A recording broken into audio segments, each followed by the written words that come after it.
Hitler invade Polonia. Esta es la acción bélica que realmente inicia la Segunda Guerra Mundial.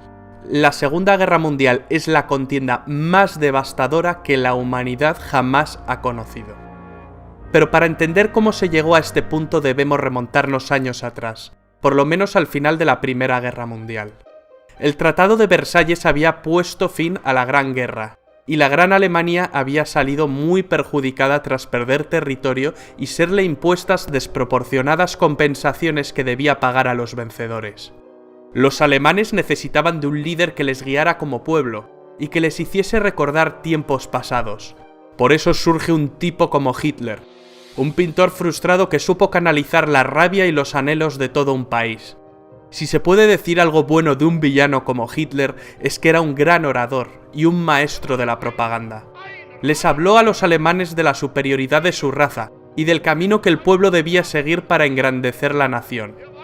Hitler, a golpe de discurso, se erigió en el líder del Partido Obrero Alemán, transformándolo en el Partido Nacional Socialista Alemán, de ideas nacionalistas, supremacistas, racistas y un fuerte componente antisemita y antimarxista. En 1923 Hitler acabó en la cárcel tras un fallido golpe de Estado. En su encierro aprovechó para escribir el Mein Kampf, Mi lucha, libro desquiciado de escasa calidad literaria que acabaría siendo el evangelio del nazismo. Tras su encierro, Hitler volvió a la palestra política y acabaría ganando en 1932 unas elecciones con mayoría simple para alzarse como canciller de los alemanes al año siguiente. Nace el Tercer Reich, el tercer gran imperio alemán, en una coyuntura de crisis económica a nivel mundial. Rápidamente, bajo una apariencia de legalidad, Hitler establece un régimen totalitario liquidando las instituciones democráticas de la República de Weimar, mediante una ley habilitante. Se arresta a los diputados del Partido Comunista de Alemania y se los confina en campos de concentración. La persecución de los judíos por parte del nazismo se convierte en una política activa. El Führer hizo caso omiso de las obligaciones que para Alemania señalaba el Tratado de Versalles, creando un fuerte estado militar, con tímidas protestas de Francia e Inglaterra. En el año 1938 empezó a poner en práctica su política de expansión territorial, incorporando a Austria entre sus dominios. Ese mismo año, Hitler amenazó con desencadenar una guerra europea, a menos que los Sudetes, una zona fronteriza de Checoslovaquia con una mayoría de etnia alemana, fueran cedidos a Alemania. Para resolver el asunto se sentaron a hablar en Múnich alemanes, franceses, ingleses e italianos. A los checoslovacos ni les invitaron. El primer ministro británico Chamberlain y su homólogo francés, en un acto de tibieza y cobardía, ceden con tal de que la sangre no llegue al río. Mal calculado. Al año siguiente Hitler incumple su palabra y ocupa el resto de Checoslovaquia. Churchill criticó duramente a Chamberlain con la frase «Hemos preferido el deshonor a la guerra, tendremos el deshonor y también la guerra». Y así fue. Para construir un gran imperio, los planes de Hitler pasaban por la anexión de Polonia. Polonia era un país surgido del Tratado de Versalles. Sus tierras antes habían pertenecido a Alemania, a Austria y a Rusia. A los polacos se les había concedido una franja de tierra para que el país tuviese una salida al mar Báltico a través del corredor de Danzig, partiendo Alemania en dos. Agosto de 1939. El comunista Stalin y el anticomunista Hitler, dos líderes totalitarios, sorprenden a medio mundo con el pacto Ribbentrop-Molotov, un tratado germano-soviético de no agresión. Dos enemigos irreconciliables firmaron no atacarse.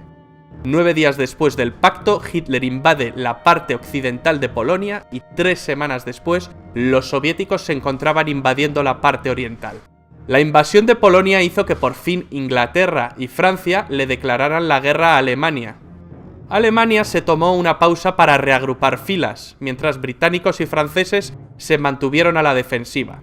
Los periodistas llamaron a este periodo la Guerra de Broma.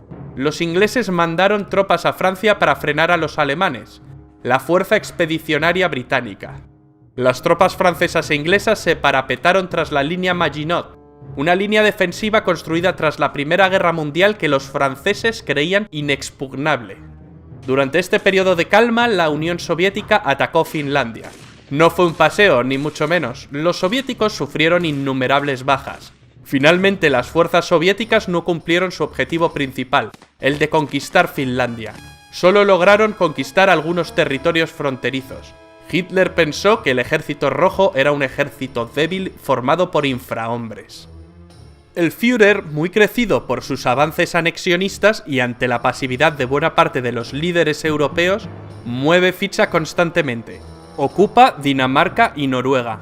Los alemanes finalmente acabaron con la guerra de broma en mayo de 1940, tras atacar simultáneamente Luxemburgo, Bélgica, Países Bajos y Francia. El método es el anteriormente utilizado en Polonia, la Blitzkrieg o Guerra Relámpago. Consiguieron meter sus tanques Panzer por un lugar que se pensaba impenetrable para un ejército mecanizado moderno. El bosque de las Ardenas. El ejército aliado quedaría rodeado. La batalla de Francia parecía perdida. A finales de ese mes se llevó en la ciudad de Dunkerque una dramática operación de evacuación de las tropas aliadas en territorio francés. Alemania pudo haberle asestado al ejército aliado el golpe final, pero algún tipo de milagro debió ocurrir porque Hitler dejó escapar a más de 300.000 soldados. ¿El motivo? No se sabe. Hoy en día es un debate que sigue suscitando innumerables teorías.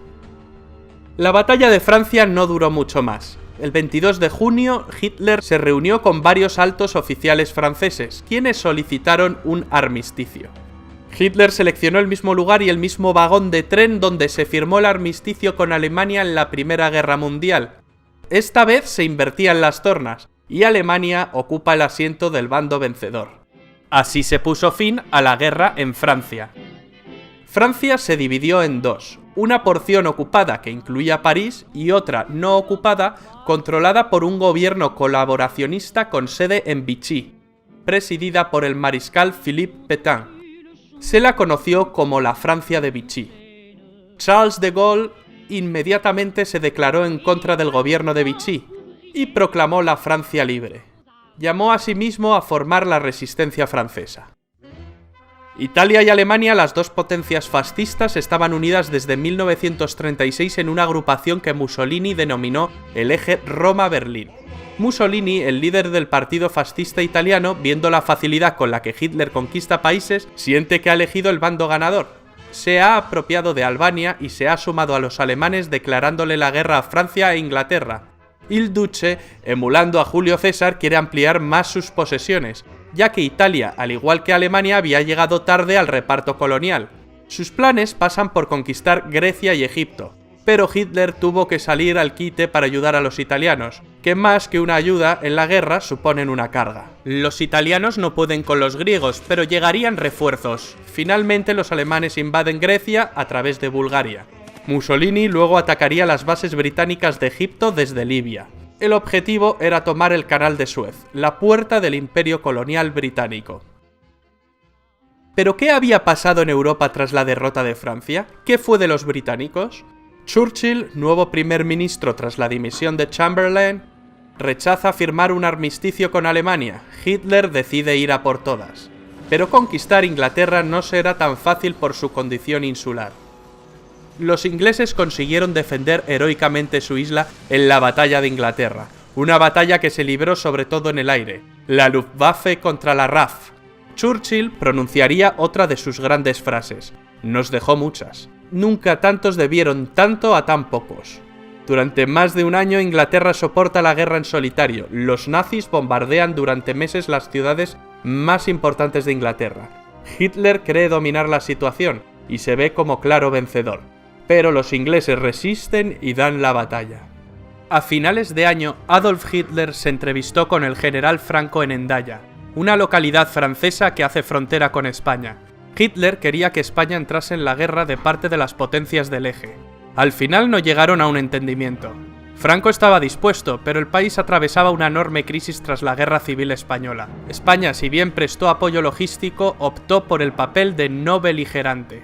Hitler había logrado que Hungría, Rumanía y Bulgaria se unieran a las fuerzas del eje.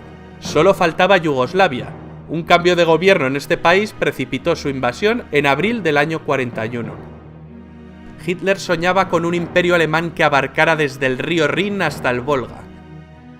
Es en este momento cuando Hitler decide ampliar fronteras y emprende la Operación Barbarroja, la invasión de la Unión Soviética. La gran motivación era el petróleo ruso. A Stalin, antiguo aliado de Hitler, le pilla un poco por sorpresa. No se esperaba que Hitler rompiese su alianza tan pronto. La invasión se había demorado con la invasión de Grecia y de Yugoslavia. Finalmente, en junio de 1941, los alemanes movilizan entre 3 y 4 millones de soldados. En un primer momento, los alemanes ganan campañas y terreno con facilidad. En un mes, Bielorrusia y las repúblicas bálticas previamente ocupadas por la URSS estaban en manos alemanas. Hitler calculó que pocos meses de campaña bastarían para tomar Moscú, pero el crudo invierno llegó, y los ejércitos de Hitler se quedaron a las puertas. Lo mismo le ocurrió a Napoleón en su día. El eje Roma-Berlín se había ampliado en 1939 con la unión de Japón. Japón era el país más avanzado de Oriente, y quiere librar a sus vecinos, es decir, a las colonias europeas orientales, del yugo de Occidente. Asia para los asiáticos, era una frase común entre los nipones. Ya en 1931 empezaron la invasión de China, que continuó en 1937. Cuando Alemania ocupó Francia, Japón tomó el control de la Indochina francesa. Sobrevino un bloqueo comercial y un embargo de petróleo por parte del gobierno de Estados Unidos presidido por Roosevelt. La única salida que le quedaba a Japón era retroceder o ir a la guerra. Los japoneses atacaron por sorpresa la base americana de Pearl Harbor, en Hawái, en diciembre de 1941. El gigante dormido despierta y Roosevelt pronuncia su famoso discurso de la infamia en el que declara el estado de guerra entre Estados Unidos y el Imperio japonés. Tras Pearl Harbor, los japoneses invaden Hong Kong y en cuestión de meses Singapur, Birmania, Tailandia, las Indias Orientales holandesas, Filipinas... Una especie de tsunami o guerra relámpago a la japonesa. La bandera del sol naciente ondea sobre el Pacífico. Y Hitler va y le declara la guerra a Estados Unidos. Con esto firma su sentencia de muerte definitiva. La derrota es solo cuestión de tiempo. Una batalla naval empieza a librarse en el Pacífico. En el Atlántico la batalla se venía librando desde el principio de la guerra. En este escenario, los U-Boot alemanes hunden una cantidad enorme de barcos aliados. La mayoría barcos de abastecimiento. Para evitar la sangría, el papel de la inteligencia aliada fue clave, concretamente con el desciframiento de la máquina Enigma usada por los nazis. Algunos expertos señalan que la guerra se acortó 2 años por este motivo. En el Pacífico, en 1942, los americanos consiguen vengarse de Pearl Harbor 6 meses después, concretamente en la batalla del Midway, un duro revés para los japoneses, donde pierden 4 portaaviones. Las tornas se habían empezado a invertir. En Europa, Churchill aprueba bombardeos masivos sobre la población civil alemana. Mientras, en el norte de África, las tropas alemanas de Rommel y las italianas ganan algunas campañas, pero son derrotadas en las batallas del Alamein, que marcan un cambio de rumbo. Los alemanes no consiguen llegar al Canal de Suez, y con ello el plan de Tenaza de ir a por las reservas de petróleo de Oriente Medio se desvanece. Los alemanes también planean conquistar los campos petrolíferos del Cáucaso. Es entonces cuando Hitler decide dividir sus fuerzas e ir a por Stalingrado, con el objeto de asestarle un golpe moral a Stalin, pues era la ciudad que llevaba su nombre. Mala jugada por parte del Führer. Aunque los alemanes conquistan buena parte del Cáucaso, sus tropas acaban retirándose, ya que su mirada estaba fija en Stalingrado. A principios de 1943, los alemanes se rinden tras la larga batalla de Stalingrado, la más sangrienta de la historia de la humanidad. La grave derrota de la Alemania nazi y sus aliados en esta ciudad significó un verdadero punto de inflexión, y fue decisiva en los resultados finales de la guerra.